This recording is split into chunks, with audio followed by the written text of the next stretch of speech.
Good morning friend and welcome to my educational channel Masoom Tutorials. I hope you are all well. So आज हम लोग जो है physics का second part देखेंगे। इलेक्ट्रोस्टैटिक अभी चैप्टर जो है चल रहा है। पिछले पार्ट में पिछले लेक्चर में मैंने इलेक्ट्रिक चार्ज से रिलेटेड कुछ पॉइंट बताया था कि इलेक्ट्रिक चार्ज क्या है और इसको कैसे प्रोड्यूस किया जा सकता है। आज हम लोग उसके आगे पढ़ेंगे। आज फर्स्ट जो है देखते हैं कि इलेक्ट्रिक चार्ज का प्रॉपर्टी क्या है। ठीक है, what is the property of electric charge. So let's start.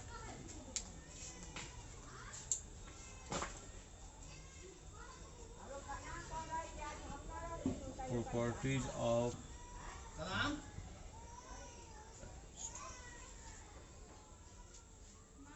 These are the three properties of electric charge. First is the electric charge is additive in nature. Second, electric charge is conserved, and the third is electric charge is quantized. Okay, तो तीनों के बारे में हम लोग पढ़ते हैं कि ये क्या है प्रॉपर्टी इलेक्ट्रिक चार्ज का। तो फर्स्ट प्रॉपर्टी है electric charge is additive in nature. इसका मीनिंग यह होता है कि इलेक्ट्रिक चार्ज को हम सिंपली ऐड कर सकते हैं। जैसे दो चार्ज दिया हो, एक बॉडी में अगर दो चार्ज दिया हो कि पॉइंट ए पर इतना अमाउंट ऑफ चार्ज है, पॉइंट बी पर इतना अमाउंट ऑफ चार्ज है, तो उसको सिंपली हम लोग ऐड कर सकते हैं। ठीक है, जैसे कि एग्जांपल के तौर पर देखा जाए कि मान लीजिए एक बॉडी है, इसमें यहाँ पर प्लस क्यू चार्ज है, प्लस Q1 चार्ज, यहाँ पर है माइनस Q2 चार्ज।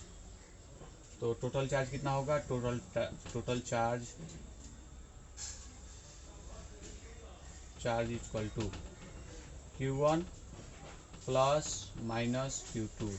दोनों को मैंने ऐड कर दिया था, Q1 माइनस Q2। तो सिंपली जो है एडिटिव नेचर होता है इलेक्ट्रिक चार्ज। ऐसा क्यों होता है? क्योंकि चार्ज जो है स्केलर क्वांटिटी है, तो स्केलर क्वांटिटी को जोड़ना या घटाना हो तो सिंपली हम लोग एडिशन कर सकते हैं सिंपली। तो वही प्रॉपर्टी जो है इलेक्ट्रिक चार्ज का भी होता है कि electric charge is additive in nature. दो चार्ज दिया हो और पूछे कि टोटल चार्ज कितना होगा, तो दोनों को जोड़ दो। अगर दो पॉजिटिव चार्ज दिया हो, अगर पूछा जाए कि what is the difference between this charge, तो उसको माइनस कर देंगे, सब्सट्रैक्ट कर देंगे। ठीक है, तो electric charge is additive in nature. Second property क्या है? Electric charge is conserved.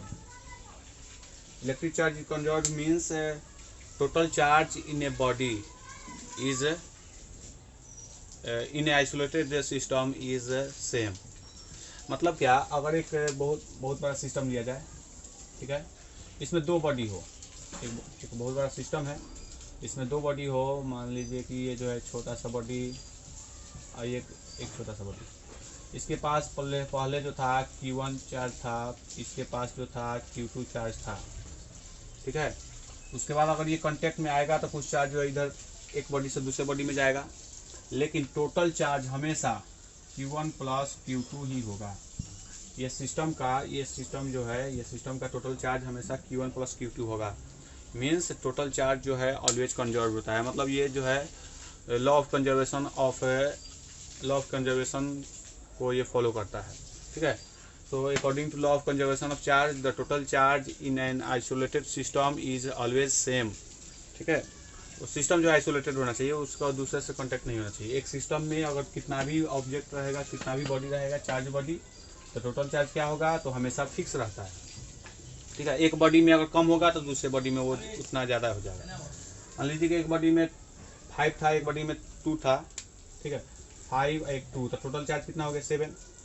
लेकिन उसके बाद कांटेक्ट होने के बाद अगर इसके पास 3 आ जाए तो इसके पास जरूर 4 होगा। इसमें से दो चार्ज जो है इसके पास चला जाएगा, क्योंकि ये जो है 5 से 3 कैसे हुआ? तो -2 हुआ, तो -2 कहाँ चला गया? तो इसके पास चला गया, +2 हो गया। मतलब एक के पास अगर कमेगा तो दूसरे से प्रोपोर्शनल में बढ़ेगा। एक के पास कम गया तो दूसरे से बढ़ गया। इसलिए हमेशा टोटल चार्ज जो है, जैसे यहाँ पर टोटल चार्ज 7 है, पहले जो था टोटल चार्ज 7 था, ट्रांसफ़र होने के बाद भी टोटल चार्ज सेम है। मीन्स एक का घटेगा तो दूसरे का बढ़ेगा। तो इसी को बोलते हैं इलेक्ट्रिक चार्ज इज कंजर्व्ड। ठीक है, इलेक्ट्रिक चार्ज इज क्वांटाइज्ड। इसका मीनिंग यह होता है कि electric charge is not continuous but it is a packet in the discrete packet. Means क्या, इलेक्ट्रिक चार्ज को हम गिन सकते हैं। और उसको गिना कैसे जाता है? In the terms of number of electrons. मतलब कोई भी चार्ज जो होता है वो multiple of charge of electron के बराबर होता है। अगर कोई चार्ज हो जिसका value multiple of electron charge के इक्वल में ना हो तो वो चार्ज पॉसिबल नहीं है। मीन्स क्या, अगर कोई चार्ज हो Q not equal to NE, Q not equal to NE अगर होगा तो ये पॉसिबल नहीं है। Q is not possible. Means E the charge of electron, N is the number of electron. मतलब कोई भी चार्ज जो होगा वो नंबर ऑफ इलेक्ट्रॉन का मल्टीपल होता है। कोई भी चार्ज, जैसे अगर कोई पूछे कि क्या यह चार्ज, जैसे हम लोग जानते हैं कि charge of electron equal to 1.6 into 10⁻⁻19 coulomb ये होता है। ठीक है, चार्ज ऑफ इलेक्ट्रॉन होता है 1.6 इंटू 10⁻⁻19 कूलम। लेकिन अगर कोई बोले कि अगर एक चार्ज है जिसका वैल्यू है 1.5 इंटू 10⁻⁻19 कूलम, क्या ये पॉसिबल है? तो no, it is not possible, because first it is the less than the charge of electron. और कोई भी चार्ज जो है इलेक्ट्रॉन से कम नहीं हो सकता है। इलेक्ट्रॉन का जितना चार्ज है उससे ज़्यादा ही हमेशा कोई भी चार्ज होता है। यहाँ पर 1.6 है 10⁻⁻19, यहाँ पर है charge equal to 1.5 into 10⁻⁻19 coulomb. तो ये जो है पॉसिबल नहीं है। एक्चुअल में कोई भी जो चार्ज बनता है, कोई भी जो चार्ज का अमाउंट होता है वो एक्चुअल में इलेक्ट्रॉन का ही चार्ज का मल्टीपल होता है। कोई भी चार्ज हो तो उससे हम लोग मालूम कर सकते हैं कि उसमें कितना नंबर ऑफ इलेक्ट्रॉन होगा। जैसे अगर कोई चार्ज हो, एक एग्जांपल देखते हैं। जैसे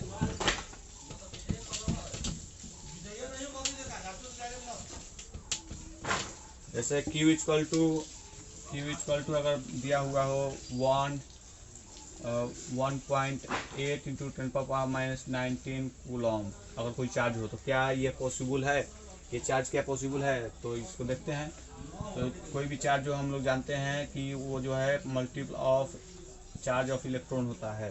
N is the number of electron, E is the charge of electron, Q is the charge, total charge. तो Q के जगह पर कितना पुट करेंगे? 1.8 into 10⁻⁻19 equal to N into charge of electron कितना होता है? 1.6 इंटू 10⁻⁻19 कूलम। ऐसे चार्ज का यूनिट जो है कूलम होता है। तो N अगर निकालना है तो ये इधर चला आएगा, तो 1.8 into 10⁻⁻19 by 1.6 into 10⁻⁻19 equal to N। तो ऐसे ये कट गया, डेसिमल पे डेसिमल उड़ गया, तो कितना हो गया? 18/16। अगर इसको और शॉर्ट किया जाए तो 9/8 इक्वल टू N।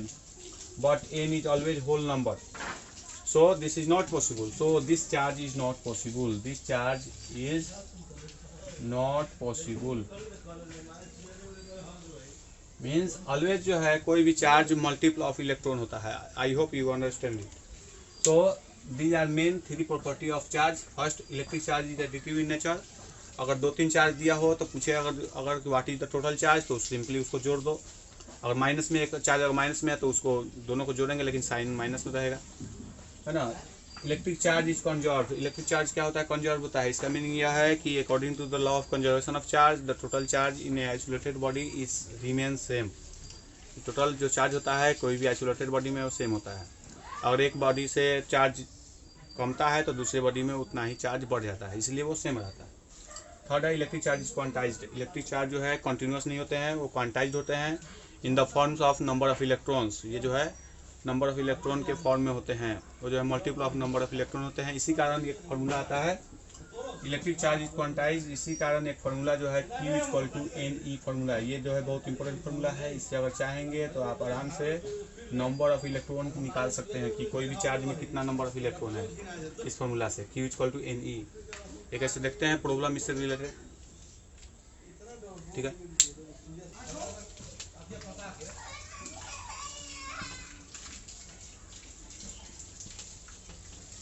तो ये क्वेश्चन दिया हुआ है कि एक बॉडी से कितना इलेक्ट्रॉन को रिमूव किया जाए.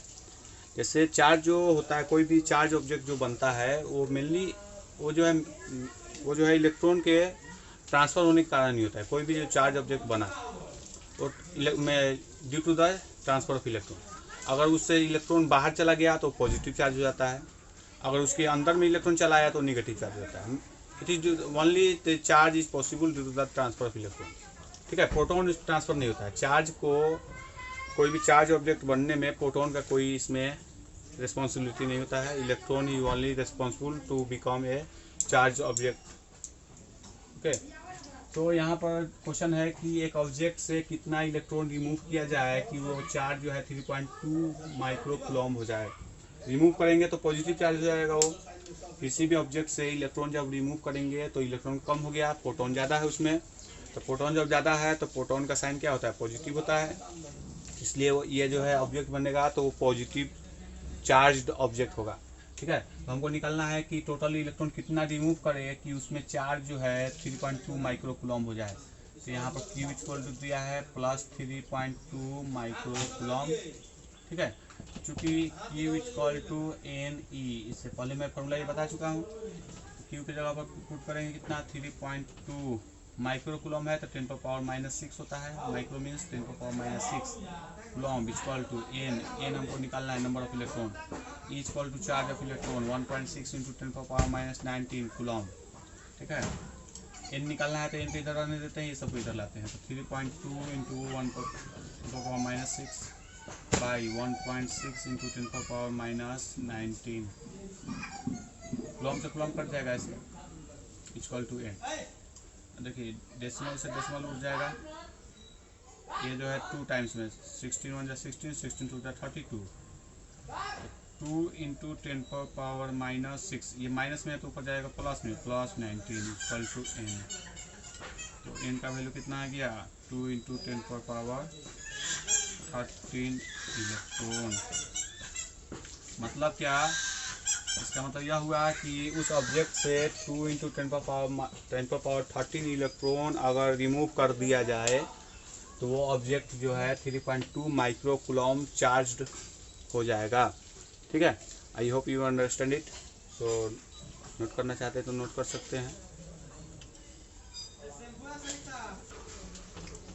तो आज हमने इलेक्ट्रिक चार्ज का प्रॉपर्टी देखा और एक न्यूमेरिकल बनाए। इसके बाद जो पॉइंट पढ़ना है वो बहुत इंपॉर्टेंट पॉइंट है और थोड़ा सा लेंथी है, इसलिए उसको मैं जो है कल स्टार्ट करूँगा क्योंकि उसमें ज़्यादा टाइम लगेगा उसको एक्सप्लेन करने में। वो क्या है, कूलम्ब्स लॉ। ठीक है, कूलम्ब्स लॉ जो है हम लोग कल पढ़ेंगे। वो एक्चुअल में मैं उसके बारे में थोड़ा सा ब्रीफ डिस्क्राइब कर देता हूँ ब्रीफली। तो कूलम्ब्स लॉ क्या है, ये जो है जो इलेक्ट्रिक चार्ज होते हैं तो दो ठो इलेक्ट्रिक चार्ज के बीच में या तो अट्रैक्टिव फोर्स लगता है या रिपल्सिव फोर्स लगता है। I have already told that in previous lecture. Means अगर पॉजिटिव चार्ज होते हैं, दो ठो पॉजिटिव चार्ज होगा तो दोनों के बीच में रिपल्सन होगा। अगर एक पॉजिटिव और एक निगेटिव चार्ज होगा तो अट्रैक्शन होगा। ठीक है, तो ये जो रिपल्सन या अट्रैक्शन का जो फोर्स है वो कितना अमाउंट में लगता है, उसका मैग्नीट्यूड कितना होता है, उसका डायरेक्शन क्या होता है, किधर की तरफ लगता है ना, पॉजिटिव से निगेटिव लगता है या निगेटिव से पॉजिटिव लगता है, ये सभी चीज़ को हम लोग कल देखेंगे। और कूलम्ब्स लॉ से यहाँ एक फोर्स का फार्मूला आता है ना, उस फार्मूला को भी देखेंगे, है ना। तो कल जो है कूलम्ब्स लॉ देखेंगे और इसलिए जो है तो आज के लिए इतना ही। मेरे साथ बने रहने के लिए थैंक यू एंड मेरे चैनल को शेयर करें, सब्सक्राइब करें और लाइक करें। दोस्तों में जितना हो सके उतना मेरे चैनल को शेयर करें क्योंकि यहाँ पर मैं शुरू से लेकर लास्ट तक टोटल टॉपिक पढ़ाने वाला हूँ। सो मेरे साथ बने रहने के लिए thank you, have a nice day.